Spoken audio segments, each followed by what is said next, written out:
Morning students, today we are going to start with chapter 14, congruence of triangles. Congruence of triangles means for this figure, two figures are identical, they are same. If I put a dot over here, then that they are not congruent. Okay, if they are same, then they are said to be congruence. For example, line segment. अगर ये line segment 5 centimetre की है, दूसरी अगर 5 centimetre की है, तो they are said to be have congruent if they have same length. Congruence of angles. Angles are said to be congruent if they have same measure. ये जो एंगल्स है वो सेम मेजर के होने चाहिए. Then congruence of squares. Congruence of squares are said to be congruent if they have same shape and size. ठीक है, तो अगर इसकी लेंथ 2 है तो इसकी भी लेंथ यहाँ पे 2 ही होनी चाहिए, 3 नहीं चलती है, तो they are not congruence. Okay. Then congruence of rectangles. Congruence of rectangles, they are two rectangles are congruent if their lengths and breadth are same. अगर इसकी लेंथ और इसकी लेंथ सेम है, इसकी ब्रेड्थ और इसकी ब्रेड्थ सेम है, that means they are congruent.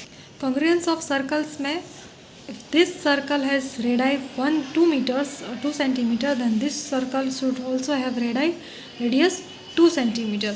Means all the circles have the same shape and the size of the circle is determined by its radius.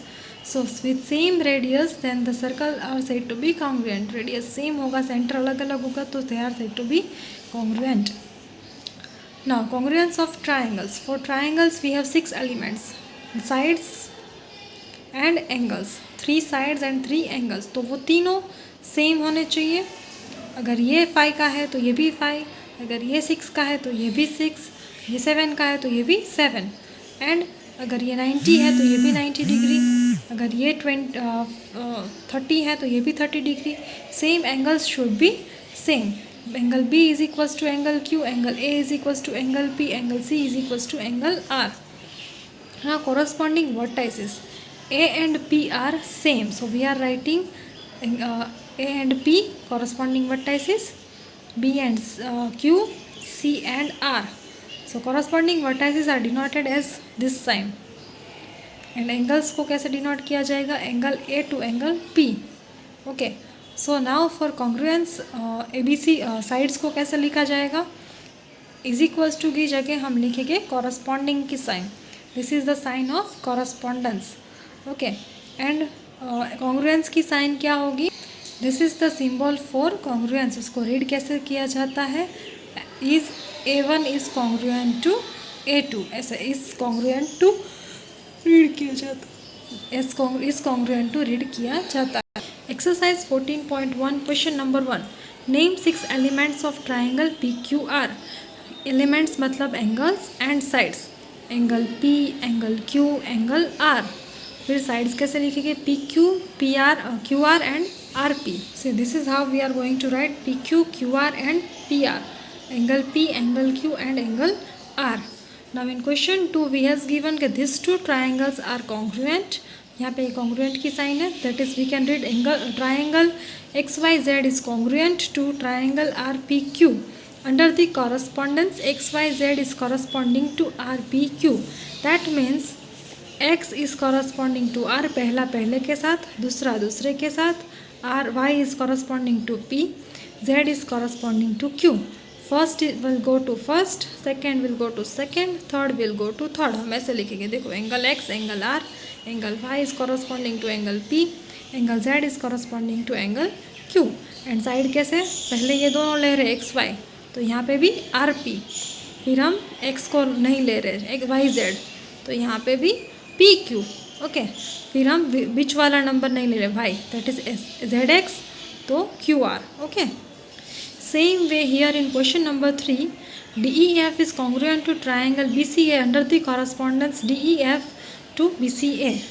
सो यहाँ पे हमें कौन सा एंगल F के कॉरस्पॉन्डिंग है वो लिखना है. एंगल F तीसरा एंगल है, तो यहाँ पे तीसरा एंगल कौन सा है? Angle A. DE फर्स्ट 2 है साइड, फर्स्ट 2 नंबर से एंगल से, तो BC. ओके. फर्स्ट 2 यहाँ पे कौन से है? BC. Angle D is first angle, तो यहाँ पे एंगल B. फिर EF कहाँ पे है? लास्ट 2 एंगल्स के बीच में वाली लाइन, सो यहाँ पे भी CA.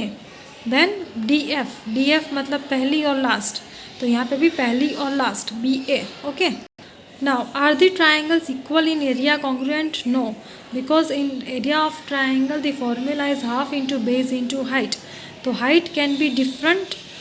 सो फॉर्मूला एरिया अगर सेम आ गया पर, लेकिन कॉन्ग्रुएंस के लिए हमें साइड्स चाहिए.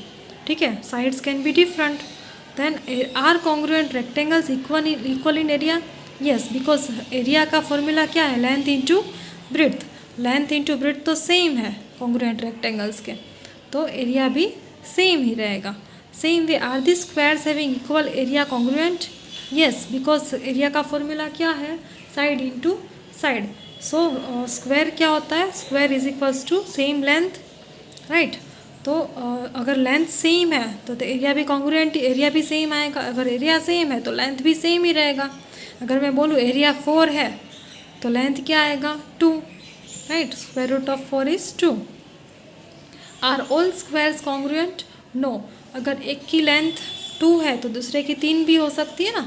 सो all the squares are never congruent. Are the circles with same centre congruent? No, because see we know कि सेम रेडाई होता है तो कॉन्ग्रुएंट होता है, पर सेंटर सेम होता है तो उसके आजू बाजू में तो हम कितने कॉन्सेंट्रिक सर्कल बना सकते हैं ना. ऐसे सी सेम सेंटर तो ये भी है. ठीक है, अगर मैं ऐसे एक सर्कल बना दूँ, that means there are 2 circles simultaneously on the same centre, but they are not congruent because इसकी रेडाई 1 है, इसकी रेडाई 2 है. तो रेडाई अगर चेंज हो जाती है, that means they are not congruent, because congruent of circles depend on the radius of the circle. Now next last question is, in the adjoining figure angle BOD is equals to angle AOC. Prove that angle BOC is congruent to angle AOD. Sorry, यहाँ पे congruent है, sorry, congruent to angle AOC. We know कि अगर congruent है तो angle same होंगे. BOD is same as AOC, right? अगर congruent है तो हम लिख सकते हैं कि they are same. So which implies, अगर मैं दोनों की तरफ ये बीच वाला एंगल है ऐड कर दूँ COD को, तो ये कैसा हो जाएगा? ये सिर्फ इतना दिखेगा AOD, राइट. ये बीच वाली लाइन मैंने ऐड कर दी है तो ये वाले कंसिडर नहीं करेंगे, तो एंगल AOD हो जाएगा. फिर दूसरा क्या हो जाएगा? Angle BOC, right. तो that means they are congruent. Fine.